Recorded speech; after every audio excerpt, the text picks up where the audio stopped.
Welcome back to the Brew Crew Podcast, everyone. This is episode 170. Yeah, I didn't write it down. 170. Happy Beer Can Appreciation Day yesterday. It was Beer Can Appreciation Day. And by yesterday, I mean January 24th. Today's the 25th. And I got a fact for you. Canned beer, this is just a historical fact here for the history major. Yep. Canned beer went on sale for the first time at Richmond, Virginia. In Richmond, Virginia, I guess. At the Richmond, Virginia. At Richmond, Virginia. This is poor grammar.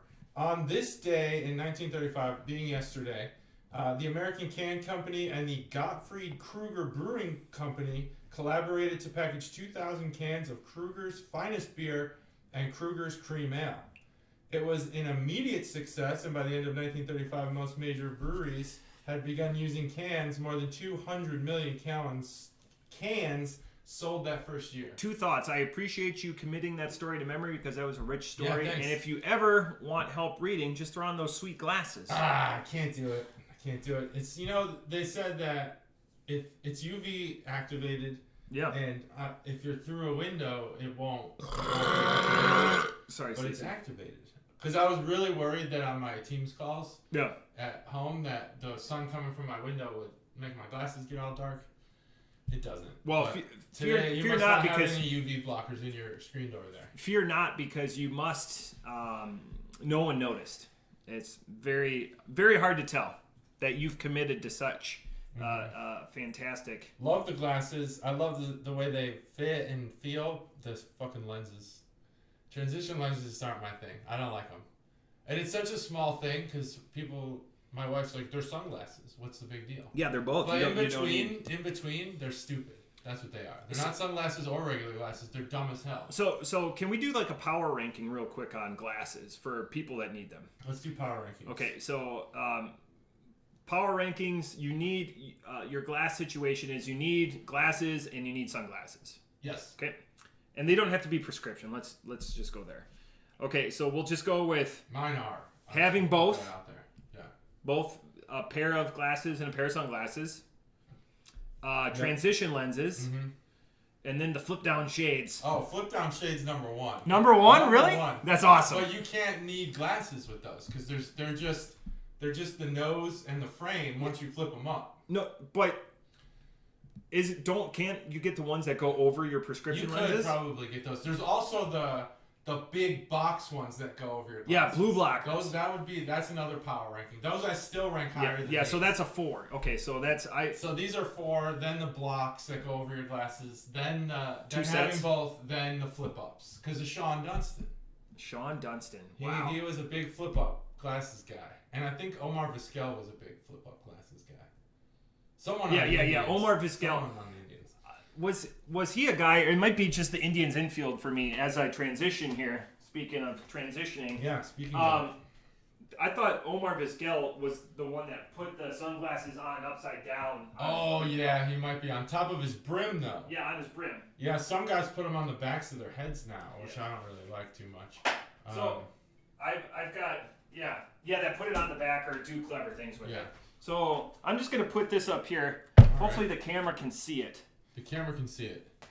This is both the coolest thing in the world and the most angry thing in the world. Why is it the coolest thing in the world, JT? So this is a 12-pack. This is a podcast, but most of it's on YouTube now. This is a 12-pack sampler of Toppling Goliath. It's awesome because it's a sampler of Toppling Goliath. Right. Why is it extremely disappointing? I would say it's extremely disappointing. What are the beers here? So it's Pseudo Sue, Dorothy's New World Lager, Pompey's IPA, and Golden Nugget IPA. So 3 IPAs and a lager. And their worst beer by far. Which one? By far, Dorothy's.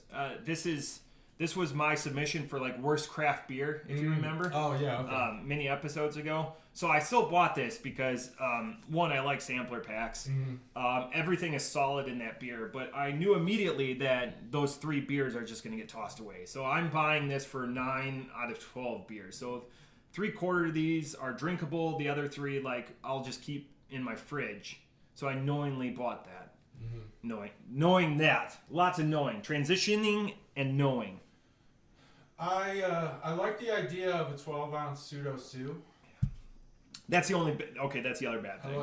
I like the idea of it though, but if it was the full 12 pack, like sell a 12 pack of 12 ounce pseudo Sues, Yeah. and then keep the 4 packs at a pint. Get rid of everything else. Have you had the Pompeii and Golden Nugget? Yeah. They're good? Yeah, they're I mean, pseudo Sue's in a class by itself just because of the drinkability in it, but the Pompeii is a DIPA, I believe. Okay. Maybe not. And then the Golden Nugget I haven't had as much, but So I feel like this unfortunately projects the range of toppling Goliaths, which if they're graded IPAs is good. But I want to see what they can do.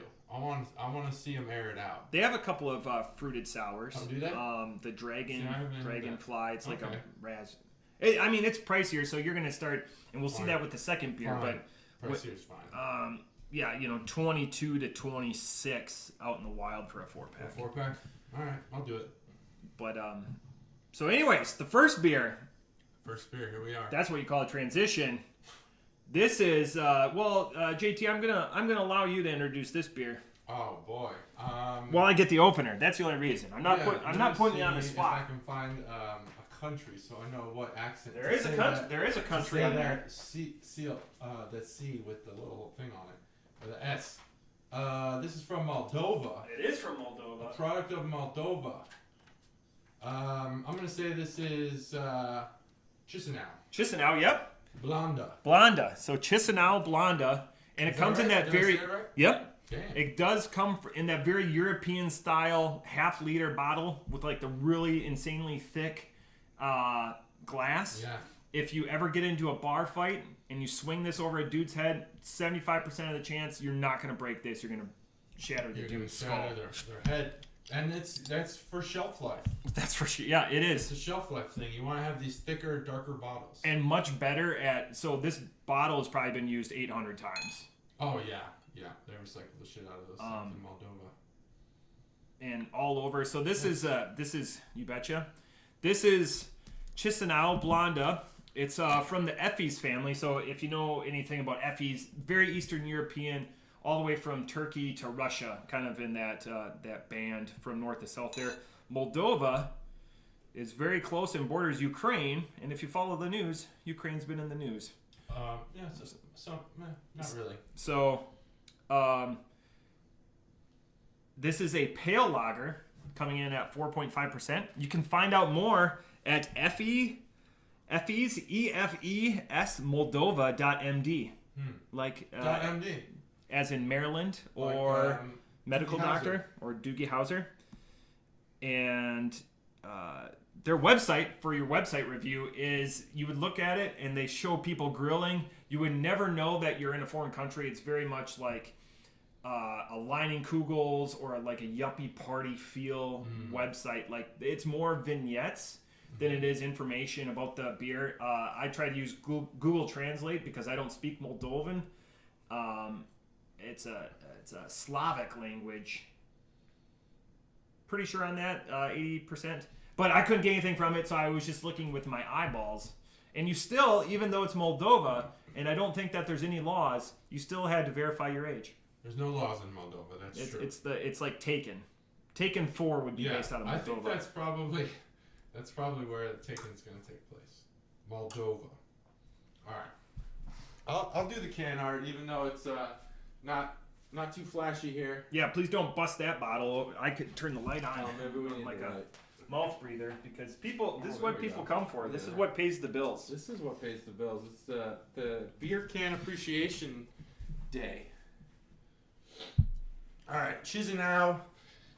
This is Can Art Boner segment brought to you by. Is it still Frank? This is a manual.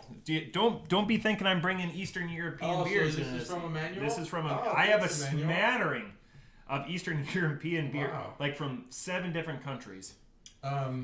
You know where a lot going on. You know where he bought this? Jungle Gyms. Binny's. Binny's out of Cleveland, I believe. Oh, okay. I didn't know they had Binny's in there in Cleveland. This beer. So this can art. Sorry, sponsored Stacey. by Emmanuel. It's not too bad. It's got a very Wordle feel to it. At the top here, it's got some squares. You see that? That's it looks like 6 rows too. It looks not so good at Wordle. And there's a crest with a beer mug in the middle, a hop on the top. Hop on the top. That's the new Dr. Seuss book. Yeah. Some leaves and such. Not Dr. Seuss. Dr. Seuss. Yeah. Oh. Drunk Dr. Seuss. And which, by the way, Jim Carrey's 60 today. That's today or this weekend. So yeah, it was just recently. I didn't realize he was that old. He looks old. He got a late start. So like when Ace Ventura and all that, I mean, we're doing the math, but like he was mid 30s like when he hit it. Yeah. But Man, like still time for me. He did stand up for a long time in the mid to, he started in Canada and then from the mid 80s forward, and then he was discovered. Yeah, and then he did all the 80s and 90s in living color. Yep, he was the first fireman Bob. Yeah, have you ever seen that? I don't remember the names. Fireman Bob, where it's just overtly. Had he been a couple years older, he probably would have been like the Johnny Carson era, where they would have just thrown a sitcom at him because they threw sitcoms at all the comedians. He might have been too crude at the time. He's tamer now. Yeah. But yeah, for his time, if he was a little earlier with the same attitude, might have been too crude. I don't know. Johnny Carson kind of, you knew he was probably a kind of a scumbag in private, but he had a persona. Yeah, he was so insanely private too. Yeah. Like he was this effervescent guy when the cameras were on. Maybe David Letterman. So there's words on here that I can't pronounce. There's a crown at the top, which looks like a castle. Maybe it is a castle. It's just in the shape of a crown. It's got a C on it, probably for Chinsinau. There's the letters in these European countries have all kinds of weird accents and little triangles and stuff over and underneath them. So there's this S. I'd love to know what the name of that is. What that letter's called. Oh, with the mark underneath? With the little mark underneath. And it says Calitate Premium. Nailed it. And beer on this is spelled B-E-R-E. So, which is the first time I've seen that, because typically it's B-I-E-R. Like in Central Europe and, beer garden. Yeah, Czech, German, Swiss. So that's the Can Art Boner, brought to you by Manual. This beer has a real, it's a subtle and smoother, but it has a real Pivo feel going on. It's got that malty, yeasty taste that really sticks out. It's that signature European import flavor, but not in like the Heineken import flavor. Sorry, Stacey. Not that. That's like Americanized European beer. This is like straight up European beer. And it always has that little, I don't even know what to call it. It's I say funk. Yeah, funk. That's a great way to describe it. It's got this yeasty funk to it. In a blind taste test, you would be able to identify the continent that this came from. Yeah, for sure. In that regard, it's one of the smoother versions of this funky beer that I've had. Pivo is definitely one of the more sharp versions of funk. This has a lot more smooth feeling to it. Still, it's your average European beer. I would not put this at a Binny's. Like, I wouldn't think you'd get this at a Binny's, given the type of beer you get there. I'm just gonna guess that's where he got it from. I was trying to think of, there's a big. That's probably it. Emmanuel is, I don't want to dox him, but he's from Eastern Europe, and it's interesting the beverages he always brings over. He always brings the wife a bottle of wine that's from Romania. He always brings over all these Eastern European beers, and I told him, hey, today I'm gonna do the Blonda, and he goes, oh, there's so many better beers than that I left at your house. I would think that this would be like your Tiger. For Thailand, where it's just this street standard that people there drink but nowhere else. Right. And it tastes like that. It's got that feel to it. This is their Miller Lite.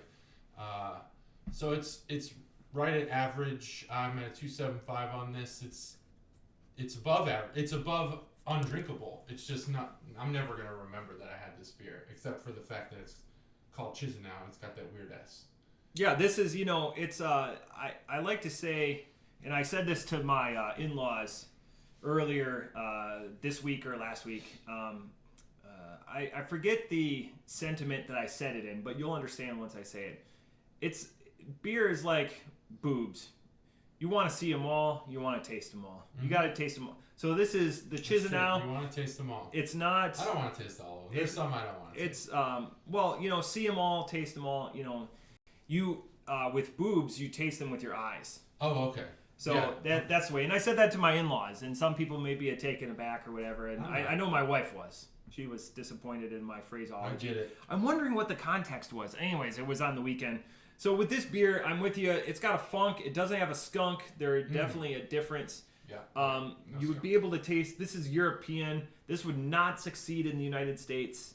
Off the top rope, I appreciate what it is, but this would not be my go-to. If it's a great conversation. It's a great podcast. Off the top rope. It's a 3.0, and again, you'd be able to tell it's different from like a Heineken, even though it's still in that pale lager family. Because that, to me, Heineken's got a little more of a familiar skunk to it, where this is just a little funky. If there was something Moldovan that went viral or something, or maybe a socialite of some sort, right? Maybe this beer could gain some popularity. Oh, right, yeah, like if it had some influencer. Like being Moldovan or drinking Moldovan was something to be in the know or to be in the club, maybe. I'm just thinking it's not offensive. It's what do you call it? It's the barrier to this beer is almost nothing. You can use this as a starter beer. Right. I wonder, because it's like, oh, okay, we'll drink how many different beers or how many different countries we've represented on this podcast. U.S. and Canada. For sure. Mexico. We did our Mexican beer taste test. Yep. And Pivo, which was what, Poland. Moldova, which would probably be, Poland's up there, least likely. We did Italy. Italy, Cobra brought one from the UK. Yeah. So I mean, it's starting to add up. I should make a world travelers. Make a push pin. Have we had any Asian beers? Well, we talked about snow. Yeah. Did you bring anything from Thailand? We did have Tiger, but I can't remember, or Senga, but I don't remember if it was for the podcast or if it was for the beer club. Yeah. I think it was the beer club. And I brought that African beer. You brought the African elephant beer. But that was not for the podcast. There, getting up there in beers, episode 170, times 2 on most of them. I mean, we're getting up there. It just, I feel like, there's states that we're omitting. There's countries, obviously, that we're omitting. Oh, yeah. The states would be a more interesting. I can't wait to get a Tuvalu beer. Tuvalu? Yeah. What is that? It's an island micronation. Do they make beer? Hopefully. I hope they do. Yeah. What beer do I want? I don't know. I'd like to try the Chinese beers and the Russian beers. Bigger countries. If only knew I was going to be doing a podcast, I would have unsheathed these beers. I don't know. If Russians drink a lot of beer, it's more of a vodka territory, more hard liquor kind of thing. All right. You excited? This is what I'm excited for. Oh, okay. Hopefully you're excited. Oh, yeah. I like the sound of this. Wow. Yeah. So the audible excitement is I finally was able to track down a 450. Yeah, geez, I've been trying, other than going to Indiana. Even though this brewery is probably just over an hour from us. Is it really? Man, Columbus, but there's not a direct way. It's a route. There's not a direct route. So anyways, 450. This is Jungle Juice. This is a fruited Berliner Weiss. Let's go with the crack. Let's see. Oh, I'm gonna have to take it down. It's not prepped. 3, 2, 1. So this is a fruited Berliner Weiss. Oh, yeah. Coming in at both these beers today, 4.5%. I thought that was unique when I was doing my research. You can find out more about 450 North from 450northbrewing.com. So this is, Jungle Juice XL, because the delineations, even though it doesn't say it, all the research, it says online. So they have XL all the way to XXXL. And that's like slushy beer. Mm-hmm. That's how it's the viscosity or the thickness. Some people will freeze them ahead of time. Okay. So I saw Steb this weekend, so I gave Steb a beer of this, and I said, "Don't say anything if you drink it here." Of course, he drinks it immediately. And I was like, please don't say anything because we're going to do it on the podcast. I told JT there's a big surprise. Please don't tell him it's coming.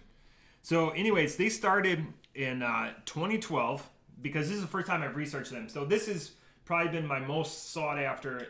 Drecker was right up there. And then I crushed some Drecker. So this was, again, for it being really so close. You don't see it out in the wild here. No. So again, probably an hour, 20 minutes away. And it started at a family farm. It started at the Simmons family farm.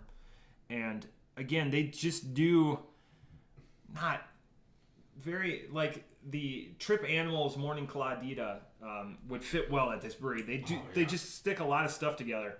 And in this beer, it's again a sour Berliner Weiss. It's a sour ale on the can, but it's a passion fruit, coconut, mango, kiwi, and pineapple. So it's just like, what cacophony of centerpiece from your dinner or luau can we just throw into a beer?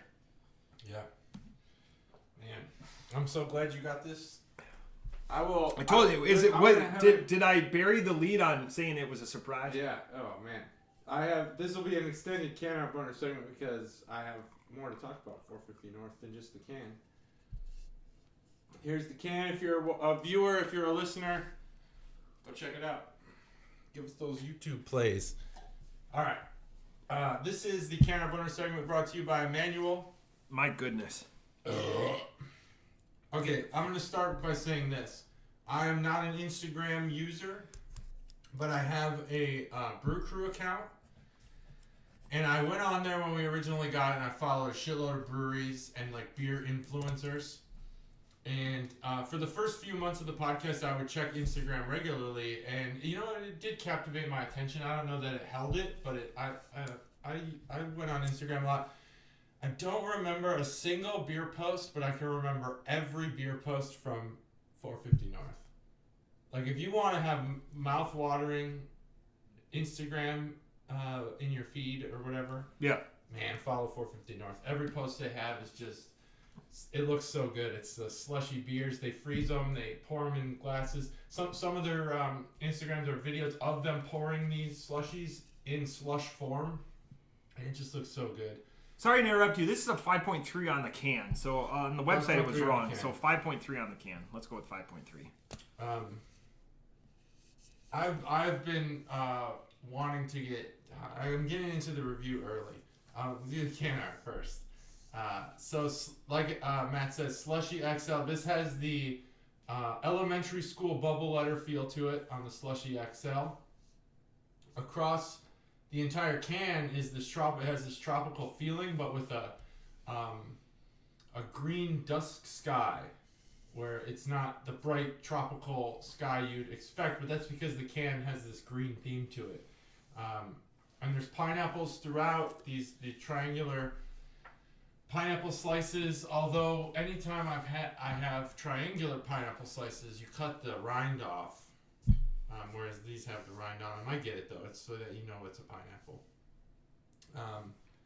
And then there's this slushy cup with the lines, vertical lines there, and it's called Jungle Juice, which I guess isn't part of the can art, so I'll save that comment.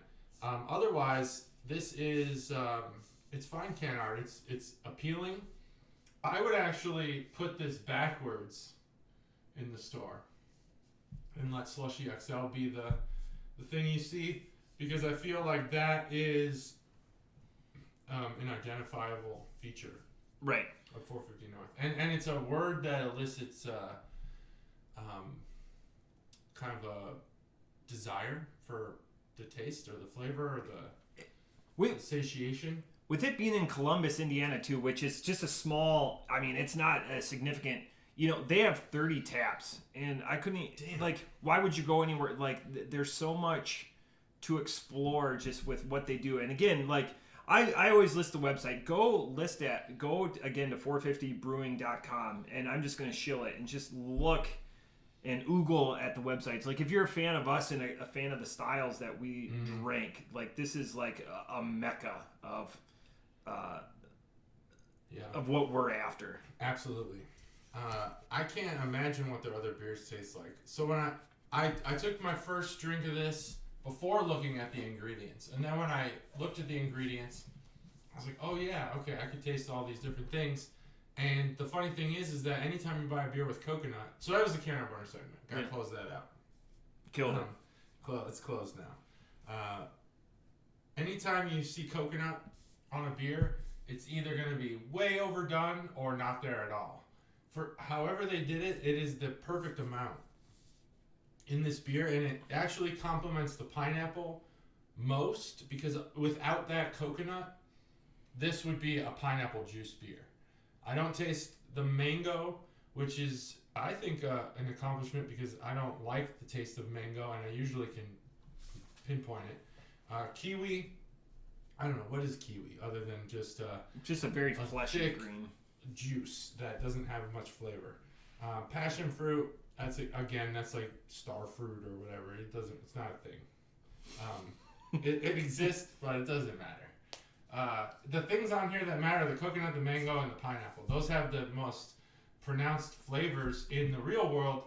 In the beer world, again, coconut's the thing that you could fuck this up with. Does coconut have the widest range in beer? Just the widest range. Hot take, because they'll be in a stout. They'll have like coconut stout, and then they'll put it in sours. So that's not pre-researched. Strawberry might be up there. Orange, like Goose Island had. Yeah. Okay, so vanilla orange is in a lot of, but it's also called milk sugar in a lot of things. Even though they'd say vanilla if it was vanilla, I think that they're saying milk sugar. I was watching another podcast, and a guy does big beers, and it's not a variant. When you're talking about like a orange bourbon barrel, they talk about the different flavor, but like when you add something into it, I forget the word.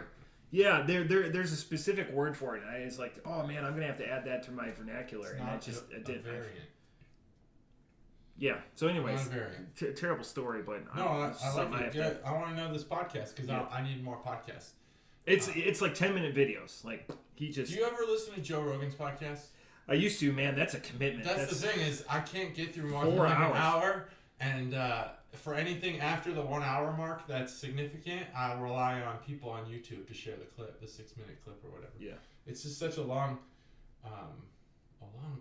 show, and I like it, but I don't know. Anyway,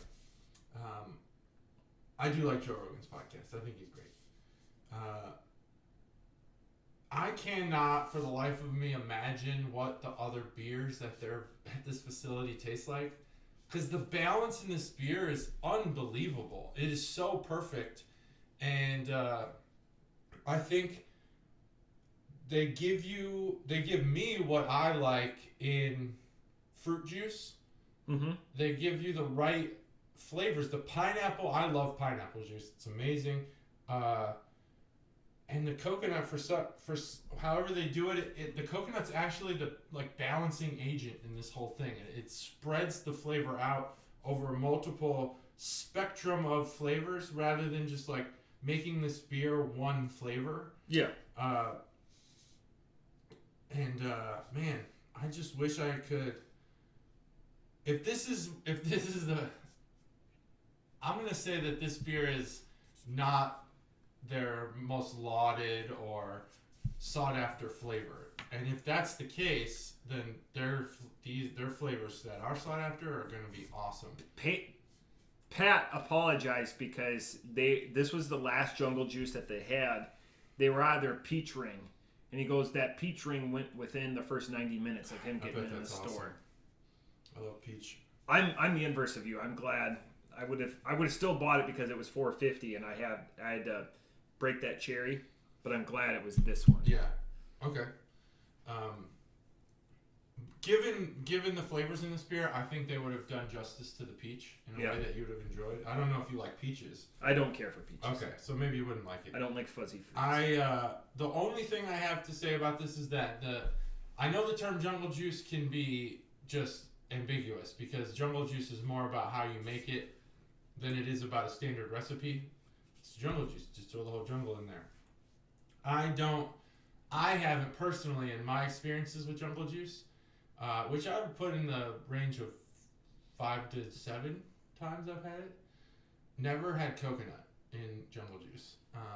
All these other flavors, though, I could see. Mostly it's a base of the cheapest tropical punch you can find, which is always Hawaiian Punch in a gallon. And then several of those that you get from Aldi for about 56 cents.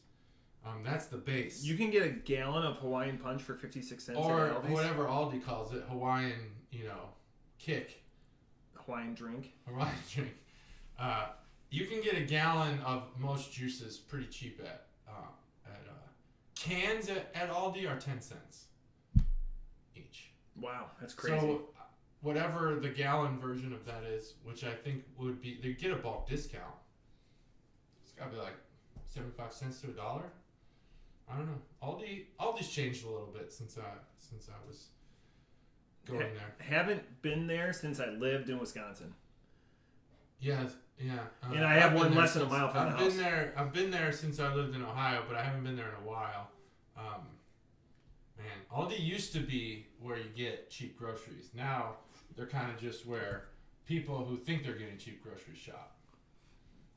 Now that's Save something. Save a Lot? Was it Save a Lot? They're like Aldi what Aldi used to be in the 90s. Anyway.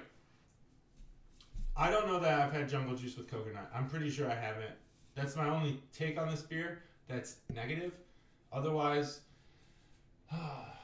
this doesn't taste like beer. It tastes like juice. It tastes like coconut pineapple juice to me. It's really, really good. To be at 5.4%, you said? Yeah, 5.3.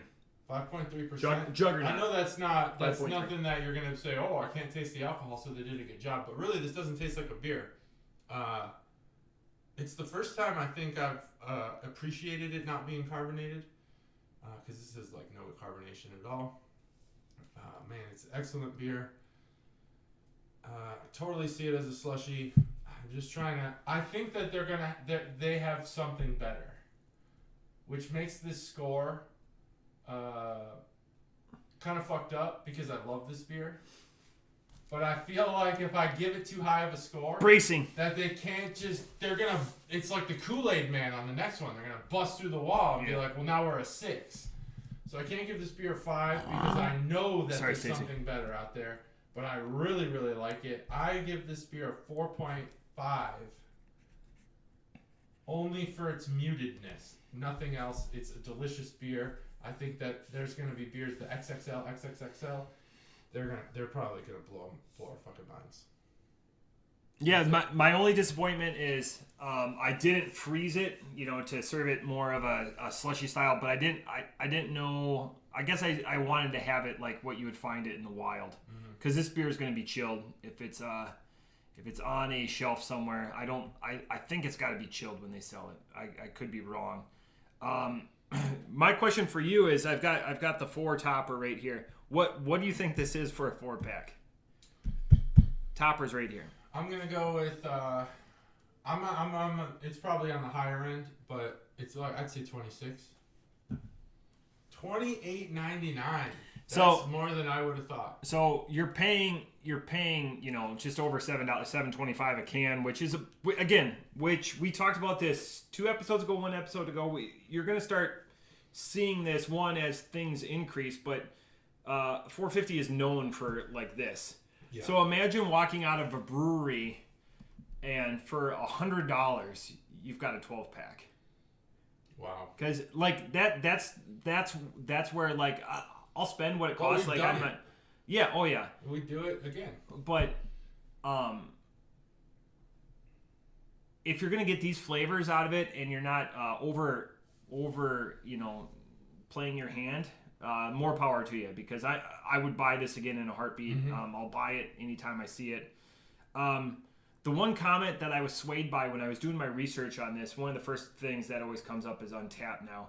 And Untappd, I've got some beef with them. Every time I post something on Untappd, I get like an email like sending me to somewhere, where before it was like every 10 beers you do. So now every beer that you do, every unique beer that you do, like you get like tipped off. Not like, I'm not talking medals or ribbons or anything like that, but you get like, oh, here's a $2 off coupon if you drive all the way to like Spokane and buy this pale lager.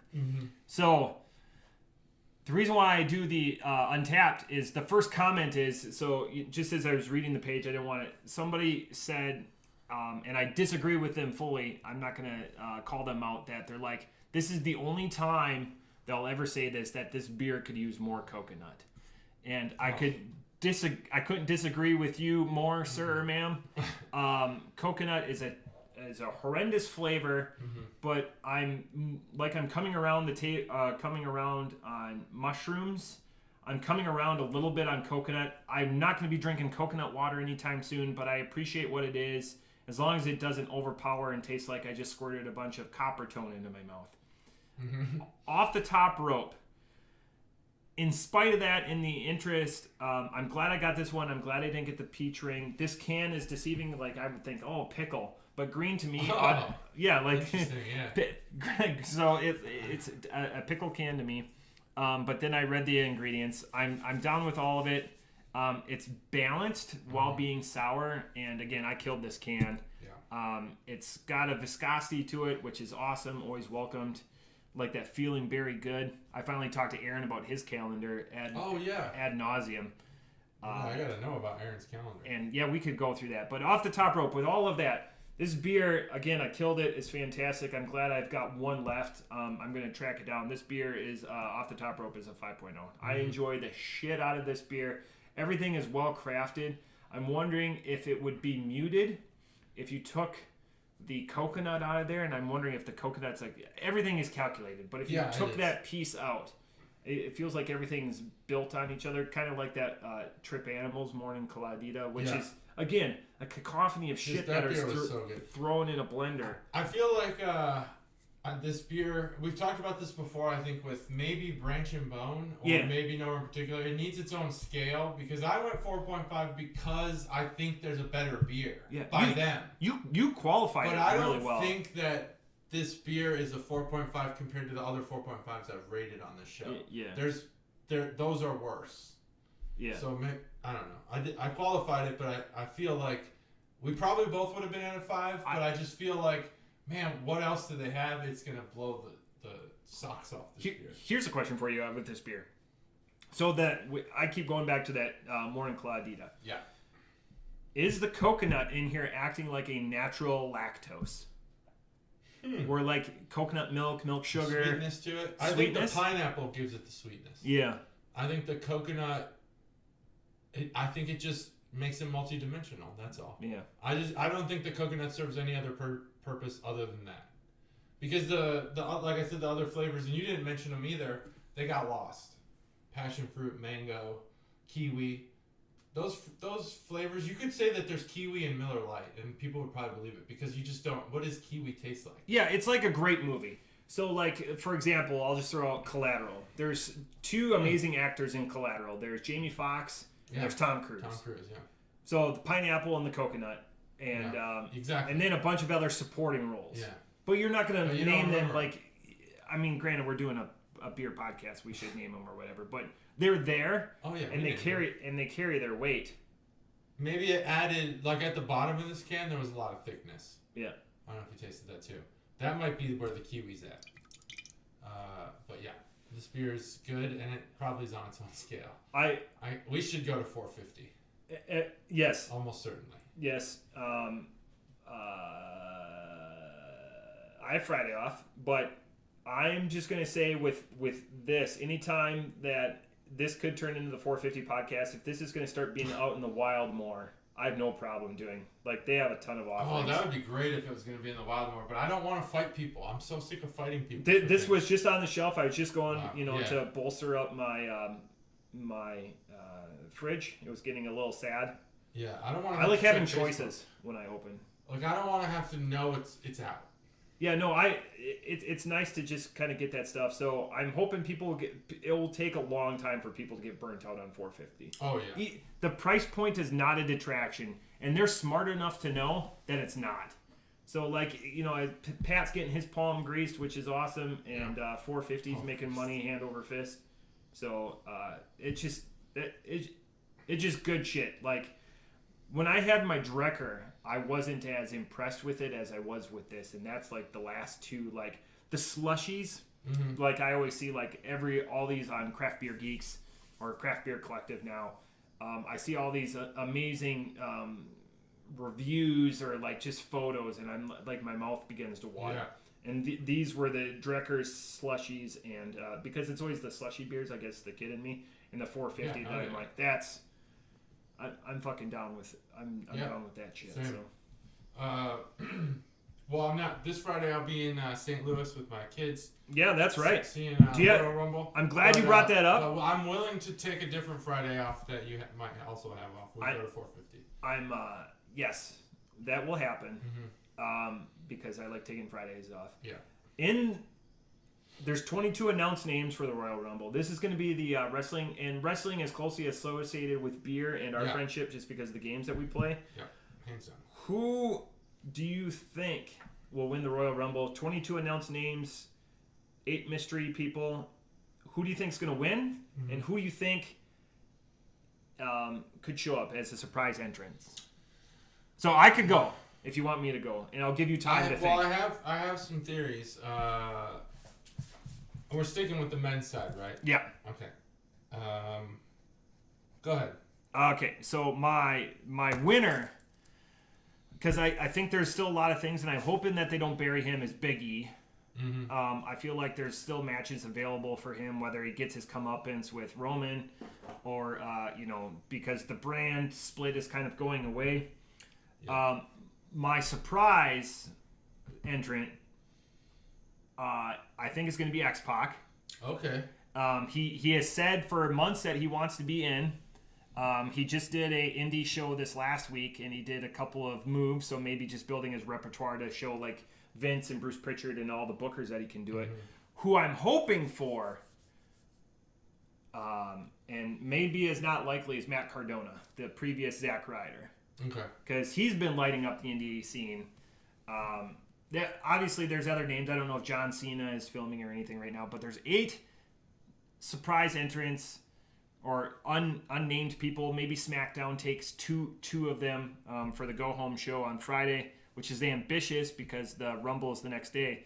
But I'm guessing that NXT takes 3 to 4 of those slots. Maybe they send a couple of their big guys. Yeah, they got like Ciampa. By the way, have you seen Ciampa's elbow? Mm-hmm. So Ciampa's elbow right now looks like... so he's out. It looks like this was a week ago, so they could have drained it. A softball doesn't do it justice like a basketball. Yeah, jeez. And his quote was, and Ciampa is, I don't follow anything, but I follow the dirt sheets. It was, reconsidering my finisher, thinking about an elbow drop, which is incredible. You're jumping. But I could see Ciampa. I don't know if they want to keep Braun Breaker protected. It could be a funny story, like once he gets in there or whatever. But there's a couple other like top guys that you could see coming from there. Yeah. It's been said that even though they said that they're talking to people, and if you look at the women's Rumble, they have the Impact Women's Champion going to be in it. They did approach the Iconics on the women's side, I heard, and they turned them down. They turned them down. Yes. I feel like they should have said yes. Which is good on them because they were kind of done Raw last April, so it's been over a year. But they both said that they turned it down. Who knows? That could be a swerve. But again, so if they're willing to have a women's champion of another organization, but I have it on pretty high regard that there will be no AEW wrestlers. Yeah, I would imagine. Is the conflict manufactured, or is that a real? Do they have real beef between the two companies? No, it's just I think with the ratings wars and the Wednesday wars for how brief they were.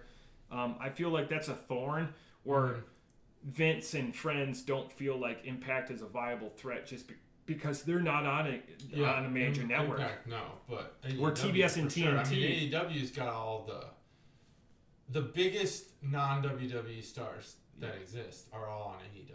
And like Raw is going to Sci-Fi for a couple weeks in February. Oh, nice. Yeah, it's being preempted. So like there's like shop, because had you asked me like 2 or 3 weeks ago, I would have said Chris Jericho.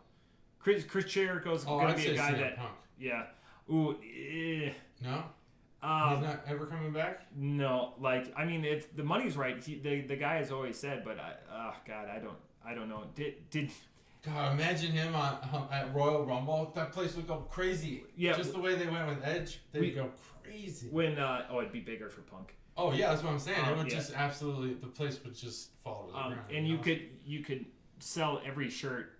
You could just have a guy in the back writing CM Punk on marker on a T-shirt. Because we've talked about it before on the podcast and we've experienced it, and it's a beer story because we did it at a brewery. CM Punk just buried Wrestler's Court. And he said on Twitter that, I'm going to paraphrase, that was a bunch of weak men wanting to make other men and women cry. And so it was taking shots at The Undertaker. Oh, interesting. If you look at the tweet or whatever, it was incredible, like, just because his comments are so thought out and poignant. And it's not alcohol, because he's straight edge. It's not alcohol or drug derived or whatever. Right. So he's always in the, unaltered mind state when he writes that stuff. So, anyways, those are mine. Hopefully, I danced enough and gave you enough time to. Yeah, you got a lot. So I'll tell you that Andrew thinks that The Rock is going to be the surprise, and I keep telling him I don't think that's happening. I don't know if he's filming right now. That's the thing you have to do. And so in next his year, mind, if The Rock were to show up, The Rock wins and faces Roman Reigns at WrestleMania. But I don't think that's not what they need right now. And I think The Rock comes in to save stories and stuff. I think you're an amalgamation of both. I think they want The Rock Roman to be a year build up. Sure. I want my son to experience a Rock entrance. I think he's coming back. We need more than X-Pac for a surprise entrance. We need an Edge level or more entrance, because Edge was we're never gonna probably do this again. This is a one-off. We're within driving distance. The tickets were super affordable when we bought them. They're no longer affordable. Right. And I want my son to experience just the pop, But I don't know that The Rock's it. Maybe Stone Cold has I don't think he'll be there just as a guest, because they're saving him for Mania. The prior Mania hosts did not go to Royal Rumble. Mania's in Texas. He'll be in. Oh, he'll be there. He'll be involved in Texas. Yeah, but he's not gonna be he's not just gonna have an entrance. No.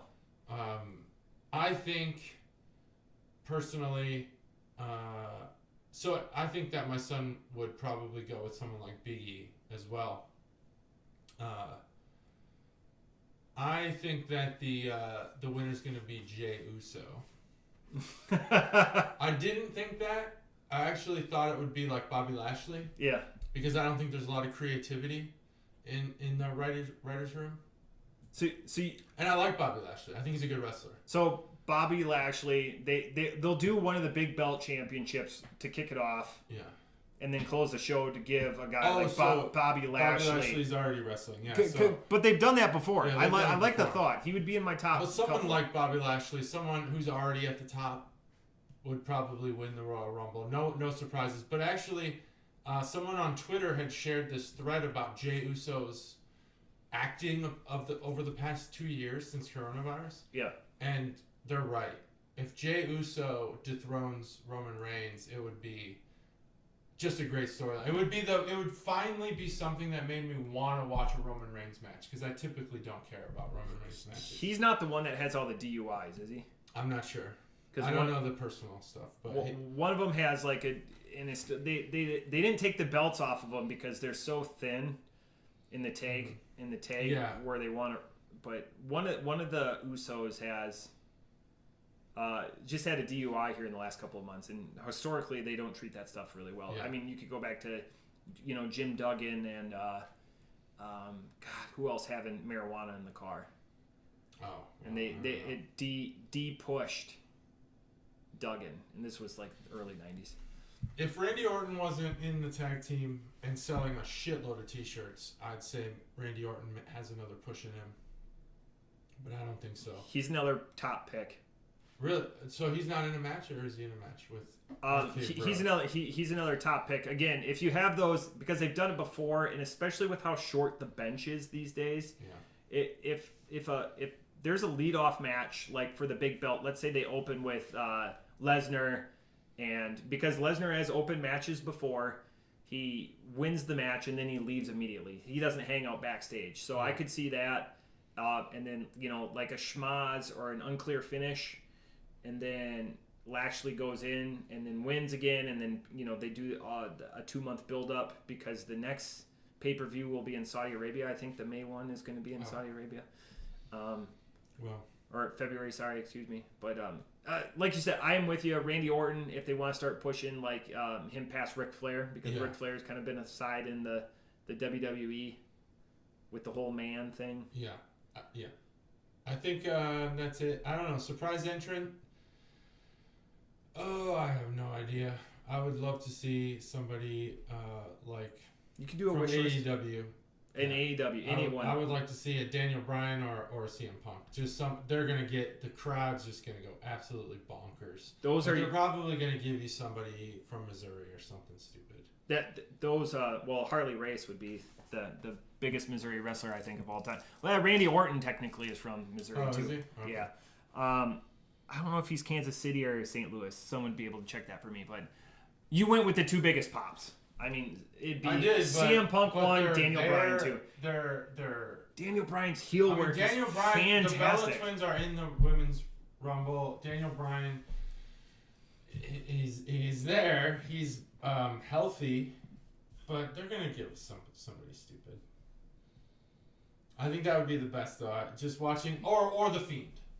Yeah, for your son. Yeah. I would love to see the Fiend come back. I know he's not because of Brody or whatever his name was. Yeah. I don't know the guy's name. Brody Lee. Yeah, Brody Lee. I know that's why the Fiend or Bray Wyatt took off. But he hasn't. There's no rumors. Yeah. Supposedly he's filming a movie because I brought that up with a group of friends, and supposedly I would love to see him come back. My son would actually. He's filming a movie. Shit. That's why he hasn't been around, but he's protecting his brand too, which is Undertaker-esque, and good for him for doing it. You have $1 million gig. Yeah. So, do they sell shirts of surprises? Do they make that mistake, or do they keep it under wraps? I think they would keep it under wraps and then get you on the way out. I hope so because I haven't been to a Rumble. Okay. I'm not sure. But we're entering the championship rounds, if you will, for the wrestling season, and the Royal Rumble always springs anew. Yeah. Be it hope, interest, butts in seats, and this, as it's booked right now, without the surprise entrance, right now I would put this at 1995 or 2012, and we've probably lost a lot of beer fans, so I apologize for level of people booked. In like 2012, you had guys like Ezekiel Jackson and Karma and Michael Cole and Primo and Epico. So you had a lot of like wasted spots. Like when they came out and you cracked a beer to them and you're like, this is the least satisfying beer in the world. Yeah. That's where you think they're at right now? It's top 3 right now without any of the rumors, anything like that. And it could be saved by the 8, but we're at 1995, 2012 levels. Ooh, yes. Well, I have tickets, so that's great. The rest of the card is amazing. The card's good. But 1995. I think the women's division has the most potential, as it always does. Who's the surprise there? Is Ronda Rousey coming back finally? I had no inclination on the women's until today when I read that Ronda Rousey is the worst kept secret right now. Okay, and she's coming back. I don't want to tell I don't know one way or the other, she's but they want her to they want her to come back. Okay. She had her Lil Rousey with Travis Brown in September, so she's had a lot of time. World class athlete, young, clean living, such as her. She would be able to get back and get into shape. Yeah, good matches. Yeah.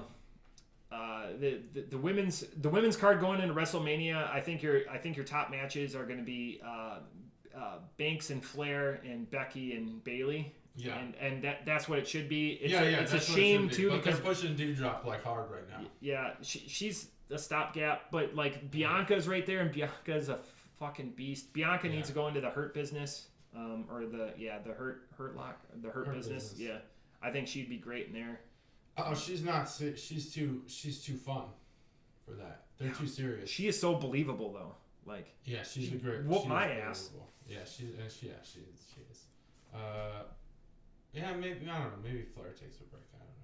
I got a couple Royal Rumble drinking games in me though this weekend, and that's why it brings it all back to beer because it's fun to postulate on this shit. That's good. Just look for me. If you see me, that's 3 beers. That's 3 chugs. You gotta trick 3. Are you sitting hard camera?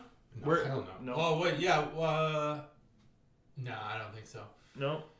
You don't get to. You know what? We might be, but it's way up there. Like this is a dome. It's like an outdoor stadium dome thing. Yeah. There's no way we're gonna be on camera. No way. So you're not floor? No. Okay. No. So the tickets we got were cheap, and which made it worth it. They're now 4 times as much as they were when we bought them. That's awesome. Yeah, so that's great. I'm not gonna sell them, but flip them when you get there. Get some Marriott across the street. Oh, which is insane because that should have sold out a year ago, but it didn't. When they announced it, it should have sold out. But no, we got a room at the Marriott across the street, so we have to do no walking at all. Jeez, it's gonna be awesome. That's the best. Like you don't have to drive, no awkwardness, just fucking park and leave it there. Yep, it's gonna be awesome. So I have a game, but we'll play it next time, unless you want to play it. No, oh goodness, God, I got off on a tangent. No, I love it. That was great. I hope we were right about all the pops. This definitely had a crescendo to it with the Moldovan beer and then the 450. Oh, yeah. I did tell you on Friday. I said hopefully this was worthy of the surprise. It was. There's more coming up. Nothing at 450 level though. But this was a meaty, nonstop episode. This was a lot of fun. Now I have to find my 450 equivalent. Good luck. I'll find it. Good luck. Yeah, thanks. That's episode 170. I think that sums it up. That's a nice round number for you too. 30 more episodes, which we'll hit in 2022 till 200. Which I think at 200 we gotta do something. We're gonna do something. 2 Century Clubs. 2 Century Clubs. 200 minutes in public.